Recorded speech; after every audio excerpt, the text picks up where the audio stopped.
Hello, everybody. Welcome to the Football Pundits. We're joined today by a very special guest, by none other than Akshay Kumar, who's seated here, the gent, who's been a United fan all his life, and he's also a maverick and a veteran of the FMCG industry in this country, something we all wish to become one day, I'm sure.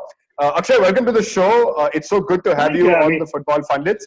Before we talk about today's topic, which is actually not so pleasant, it's about Manchester United and the sorry state of affairs they seem to be in right now. Just tell us a little bit about your journey with Manchester United. How did you become a fan? It's crazy, actually. The only reason I think I became a fan is because I was living in Mauritius for a while. And when I went to open an account with the bank, believe it or not, they had savings accounts, Manchester United and Liverpool.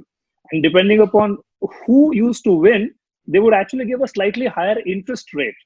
And I found that an What? amazing marketing gimmick, seriously.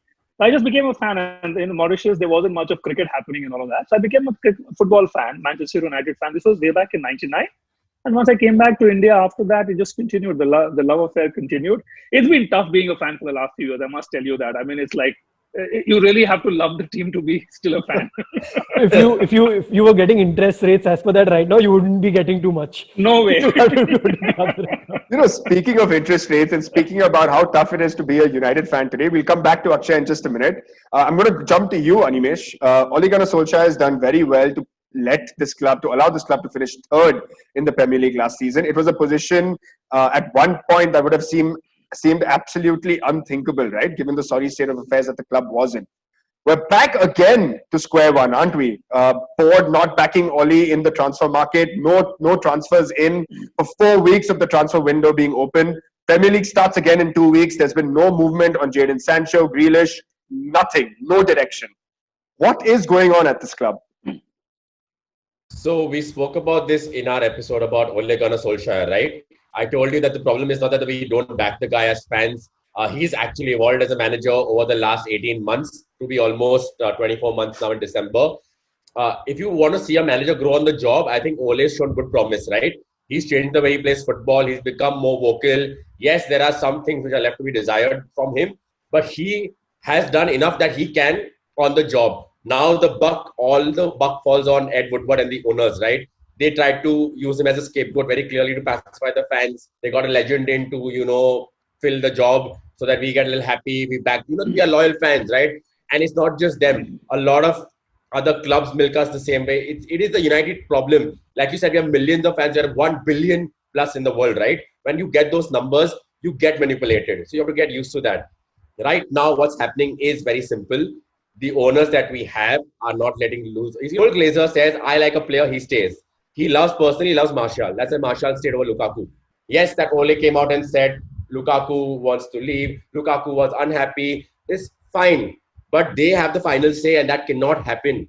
Yep. Right? This cannot be a family business. You need to have your CEO. You need to have a breakage. You need to have a guy running marketing.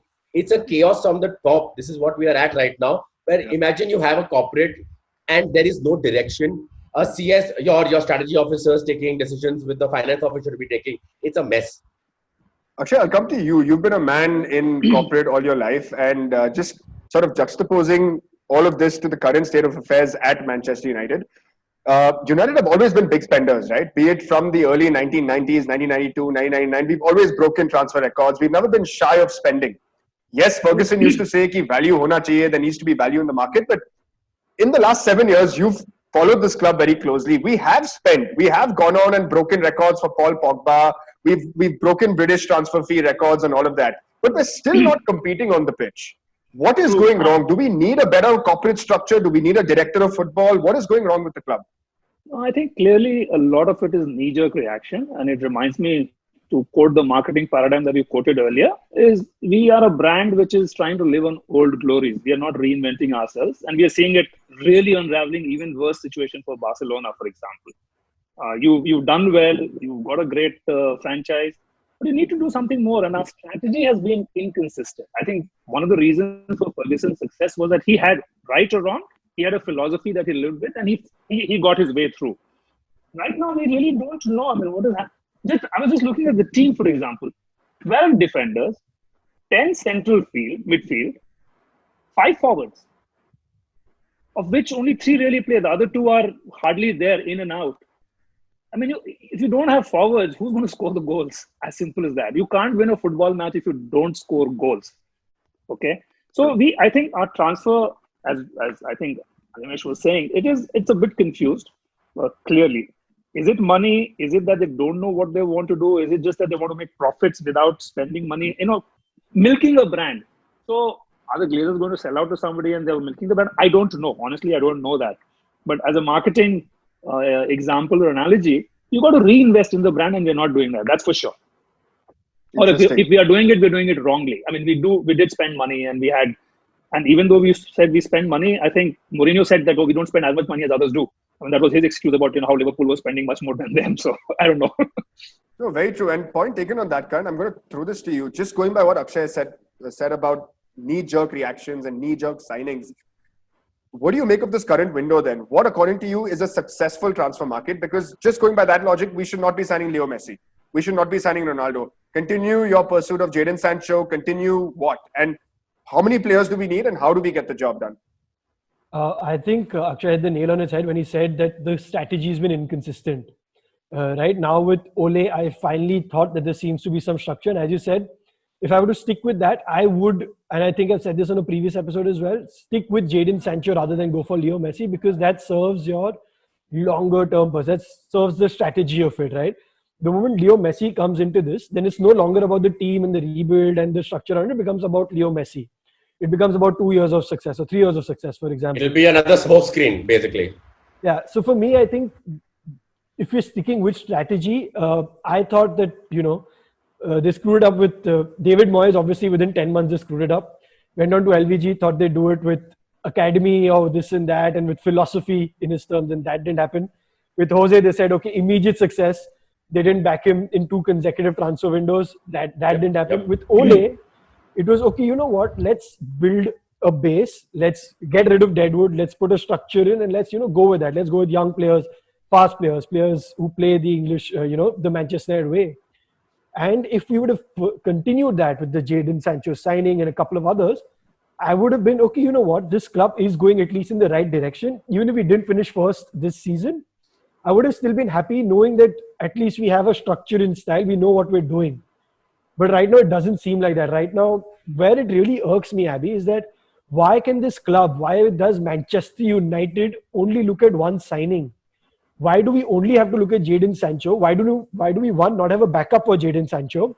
2, why can we not look at midfielders at the same time? Why can we not look at left backs, centre backs, forwards as mentioned? Why can't we only focus at one signing at a time? We are Manchester United. Why can't we sign multiple players? Look at Chelsea. Yeah. After the season they had one transfer window out. No matter what we say about them, they win trophies every 2-3 years. But this is what we discussed in the last episode. We discussed this in the last episode, right? United are headless. Look at the way Chelsea's oiled top to bottom, from the owner, the passion he has for football, the way he has left this side top to bottom in terms of the personnel he's left. The Glazers haven't done that because they don't want to give power to anybody else. It's done very intentionally. So we will never see that, unfortunately. Yeah. I mean, see, I'm okay with not having the Chelsea philosophy, because I think Chelsea is very, just sack and whatever, go on or whatever, they, as I said, they're built for 2-3 years of trophies, and then you move on, reshuffle everything. I'd rather have a more consistent base. Obviously, we've been spoiled by Sir Alex, which no other club has been able to see that consistency over so many years. But in the end, you just have to be backed in the transfer windows. I mean, it's as simple. You look at multiple targets. A club like Manchester can't be that, we'll only focus on Jadon Sancho and nothing else. You have plan B, plan C, plan D, plan Z. You need to have that, and we don't have it right now. No, absolutely. And clearly there seems to be a lack of direction coming from the club, or at least that's how we fans feel about Manchester United right now. We're sitting... I just want to come in. In fact, one of the last earlier episodes when you mentioned, and you started this show also with saying that, we're glad we managed to finish third. That can't be the ambition of a club like ours. I mean, that's the problem. We start feeling happy that we've made it to Champions League. I mean, bloody hell, we should be feeling happy when we win it, not when we make it to Champions League. That sounds like, Shakhtar Donetsk or somebody like that, honestly speaking. So I feel that comes twofold, right? It depends on how you see it. Are you accepting mediocrity, or are you accepting reality? Yes, we sometimes as United fans, because of our passion, the way we have kind of accepted some mediocrity, but also some fans that feel are disillusioned where you realize that, look, this is where we are now. You have to accept that reality and then now still hold the owners accountable now to this and not accept any more. But we are not a top two side. We are just about a third, fourth place side with the likes of, when you have people like Phil Jones in your squad, when you have the likes of Rojo in your squad, and no disrespect to them, you cannot expect to be a top two side. So You it's know, somewhere. Annie, I actually have a different opinion in all this. And I'll tell you why. Because it's been 7 years now that we've not won the Premier League or the Champions. Well, it's been 12 years since we won the Champions League. It's been 7 years since we've competed for domestic honours, right? The way I'm looking at it is, with the current setup of this footballing club, there is no long-term vision. There is no strategy. The way they've been chopping and changing managers. I'm in fact going to say that if the Glazers continue their ownership of Manchester United, the strategy needs to change. We need to look at immediate impact signings. We need to look at Leo Messi. We need to look at players who will come do the job for us this season. Pay the £1 million per week, break the bank for them. Because my other problem with United, and maybe this is a small criticism of Ole and the way that he's also running his ship, we're becoming Brexit FC. Why Jack Grealish? Why? Okay, Jadon Sancho, yes, big talent, but why only English players? Yeah. Why? We claim to have the largest scouting network in the world. We invest upwards of £40 million on our scouting network. Where are those European continental finds? Where is the next Leo Messi? Why are we not bringing them in from our vast scouting network? Why are we going for a Jack Grealish who doesn't even get picked to play for England?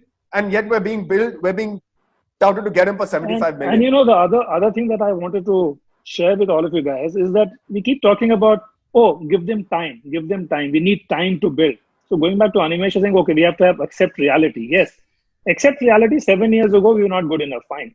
After 7 years, it's still not good enough. That's not something that should be an acceptable standard.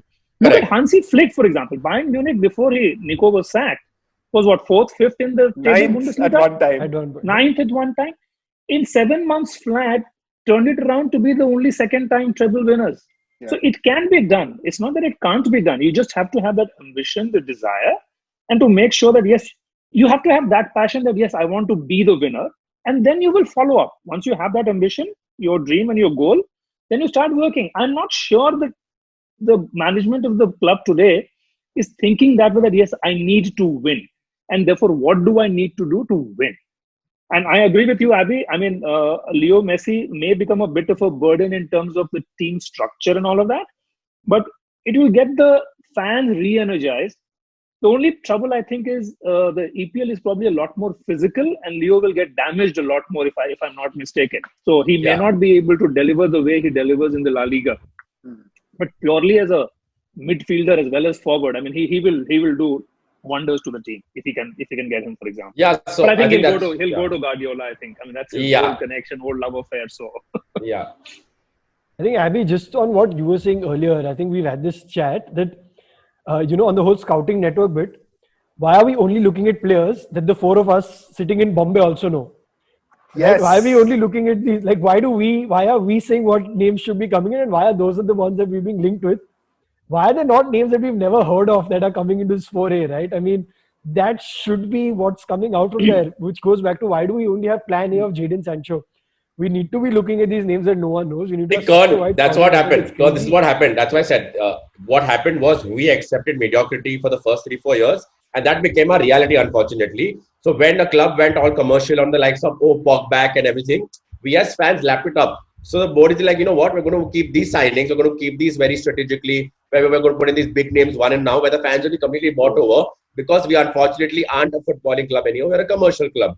That's what the strategy is, right? Money over what happens on the field. Yes, I'm not saying Pogba was not the greatest player back then. He was the best talent to take in the market in that whole year in any transfer window for those 2 seasons. But look at the way they brand it, right? This is the problem. Why, answering both your questions as to why we have the best scouting network in the world, no other name is coming up. This is what they're looking at. How we, as let's say, if you have 1 billion fans in the world, how many of them are literally on for the brand value, and how many are the ones who are actually following the way we are? It's a very big argument, unfortunately, and that is where we lack out. Animesh, that you'll never have all fans as involved as you or as knowledgeable as you. Of course. The brand has to drive them, which is fine, not a problem. So getting a Pogba, if it makes sense. My concern is is a bit different.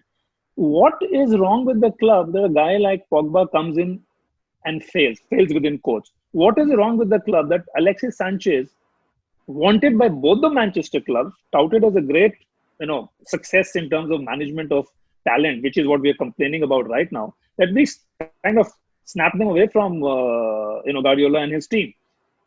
He came and flopped. Lukaku, I mean, this is a discussion I've had with Kern so many times on a one-on-one, and he says, I'm glad he went away. I said, fair enough, that the style didn't suit. So if the style didn't suit, why did we get him number one? And what is it that made him fail here? And he has been such a phenomenal success in Serie A. So we have to ask these questions of ourselves about not one person, not two. There are three players that we're talking about, all world-class fame at some point of time or the other. Yeah. So something is biting us back in the club, which is not happening. So whether it's for the last 3 years, maybe Ole was trying to establish his own style and his own leadership by saying, okay, when I say something, it means you guys can't argue about it, like an Alex Ferguson time. Yeah. So I don't know whether all of these are reasons, but the fact is that these are problems. These are symptoms that the club has gone through. We need to be out of those. If we get somebody, we should be able to make them better than what they are, not make them worse than what they were. I think, over there, as you said, Ole is trying to establish his thing. And you know what hits me? You said Ole is trying to establish a Sir Alex Ferguson type mold. I think you need to establish something. Establish his authority, or, this is what goes. Correct. And one thing that always helps Sir Alex was David Gill. Sure. Right? He always goes under the radar. So I think that's what needs to be done here, where Ed Woodward needs to support Ole like David Gill did Sir Alex. I'm just going to say one thing there, Karan. Ed Woodward, unfortunately, is not a footballing guy. He's not a footballing brain. He's a chartered accountant who's done well for the club in terms of, taking a £540 million valued asset of Manchester. That was Manchester United back in 2005, making us the most valuable club in the world, valued at £3 billion. He's done his job very well. What pisses me off about this structure is, why is Ed Woodward the one talking to footballers and sporting directors for player transfers? When Ajax FC, for example, who have Edwin van der Sar as their director of football, right? There's a footballing brain in there. He's the CEO and there's a footballing brain in there. Where is our director of football? By the way, Edwin is waiting to come to Manchester United as director of football. I would love that. Look at the work Ajax have done. Look at the squad they've built. And even when they beat them in the Europa League finals, Jose Mourinho in that post-match said, you know what, I know we've beaten this Ajax comprehensively 2-0, but watch out for them. They're going to be back. Semi-finals next year, Champions League. Hakim Ziyech. Look at the players they turned out within a season of getting out in the Europa League final. I don't see that transformation happening. And to be fair to Jose, right, I think the only manager who's actually won us a little bit of success on the continent and maybe a little bit domestically after being handed a war chest was Jose Mourinho. Yeah, but Abby, this is the problem, right? This is what I was saying earlier. We have signed the players, we have signed your Pogba's, but the immediate transfer window after has been a blank. Why give a manager a contract in March and then sack him middle of the year and not back him in the summer right after that, right? The problem is that they don't want to. They want to run it this way. They know exactly what you're talking about, that he's not a David Gill. They intend to keep it this way. And that is why the other clubs... But why? How does it help them? Because that is how they want to run it. They want to be authoritarians. On the pitch, Annie. That's where I'm coming from. They are saying they want it, but clearly if you look at the way they run Tampa as well, look at what they want. They want money first. They want to run a business. If it is evidence of looking at how they run Tampa. If it was, we were the outliers and Tampa was successful, you could say it's very eerily similar the way they run it, right? The biggest problem is, why are other clubs coming at United saying, you know what, we'll double the price for you? Not because you are United only. We've always been Manchester United when they were successful earlier. Because they know that Woodward is someone you can toy with because he will pay you. When Sir Alex Ferguson was his most successful side in the world, he would still be in his power. He would do something. Right now, there's no aura left at the board at the top. They know they can come ask double the price and they will pay it because they're like, yeah, we are United, we are these Wall Street guys. My only thing on all this is the Glazers are smart people, right? They're billionaires in their own right. They've obviously done well. And it doesn't take a rocket scientist to understand that for Manchester United to continue success off the pitch, which is to continue making those massive $500 million revenues year on year, the most fundamental thing in that is that they need to start getting success on the pitch. When you stop succeeding on the pitch, when you fade out of relevance, it's a very myopic view to say that they're only focused on brand endorsements, brand deals at the end of the day. Correct, but they are, because look at Ole. Ole is the perfect scapegoat. He'll be the last scapegoat. They were hoping that with Ole, they buy themselves time before they get to this finally. And now the time is here. Now everyone is done with it. The fans are done. So what will happen? Yeah. Now the thing is, now there'll be a properly what we saw with Barcelona is going to be a civil war. Now the fans are going to show up outside. I know it's not going to be because of COVID times, but if there was no COVID right now, we'd have thousands of fans outside the stadium. This would be getting very ugly. We're not seeing that right now. We're only seeing it on Twitter for a reason. We are at that impasse right now. The fans have had enough. And I think we're 7 years in. Ole is not going to save these guys anymore. The club legend in charge is not going to save anybody. If we don't get 4 players in before the transfer window is done, we're going to have fans booing. We're going to have fans calling protests. We're going to have a lot of like shit thrown at the owners, and they're not going to continue this way anymore. We are, yeah. Talking about Chelsea, just to go back, because we spoke about the 2 different kind of club philosophies. So while managers used to get sacked pretty frequently, I think the club had a fairly stable team. Yeah. The team, the players did not get thrown around the way we are looking at here in terms of that philosophy. So I don't know. I mean, what will these guys do as owners if the club doesn't work well? I can't understand that they don't deliberately want to do it. It's just that they seem to be. I started off by saying that they're trying to milk a brand, which means would they want to sell it off and therefore not make investments now and just take it to some value and then say, okay, I'm selling it off. I don't know that. If that happens, then all this makes a lot of sense. That, okay, I don't want to invest. I don't want to do this. But if they want to be there for the next 10 years, 15 years, then Abby, you're right. I mean, if the on-field success doesn't happen, how long will you continue? I mean, I've had the patience for 7 years. And in between, there were times when I did not watch a Man U match and I watched a Liverpool match or a Manchester City match because they were more attractive to watch than a Manchester United match would be. As simple as that. So while I wanted my team to win, I did not watch the match. Yeah. At some point of time, you'll just, okay, I'm going to switch or I'm just going to switch off. Okay, it may be a little difficult to become a fan of an opposing team, but I'll stop watching it. So I put one last question to everyone and then we'll wrap this. So given everything that we've discussed today and given the current scenario of what's going on with the transfer market, ownership, everything, what according to you is success then for this season? Because I personally, just to maybe give you my 2 cents, I don't see us winning a Premier League this year. I think we're way off it. What is success for us? I think Abby, there is no success. There is no success this year. We are doomed for failure the way we're going, and there is no positive light on that, unfortunately. How do you define success if you are not even in Champions League? And that already we said it right now. Akshay said it himself, right? By accepting top 3, we are still accepting already looking at the mediocre. We're not even in the shape to even do that next season. There is no success. I wouldn't be that critical. I mean, exactly. So for me, I would so be Abby's question and is, say that if we can continue being in the mix for the title till, let's say, February, then I would say that we've been okay. We've not been in the mix for the title with this squad this current season. How can we be in the mix for the title in the coming season? I'm just responding to Abby saying what will be success for you. So if we do not do all the big signings, then if we are in the mix for the title until February end, then I would be happy. Sometimes you don't mind if the team loses, but if you play well, and sometimes even if you win, and that boring park the bus, that's not Manchester United. Of course, yeah. So I mean, I want to go and watch the match. I want to have fun watching a football. I mean, why? I'm not doing it as a job. None of us is doing it as a job, right? We do it because we want to enjoy ourselves. Yeah. Have a nice beer. Yeah. You see the drab match and say, what the hell? I mean, do I stay up in the night for 1 o'clock onwards to watch such a boring match, or do I stay up because it's fun to watch? That's really my definition of success will be. Even if you lose, but if you play well, I think the fans will be okay for one more season.